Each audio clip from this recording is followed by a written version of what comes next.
Сколько раз вы видели людей, которые: "Да я бы так никогда! Да я так никогда не сделаю!"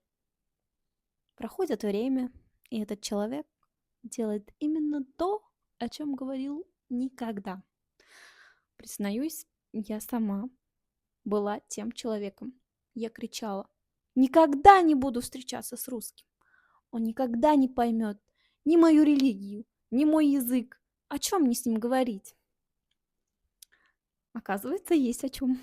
Я встречаюсь с представителем славянского народа.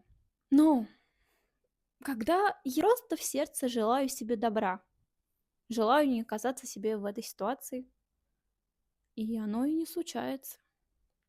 Но как только я надменно открою рот и скажу: "У меня так никогда не будет", а случается именно то. Выходит, надменность наказывается.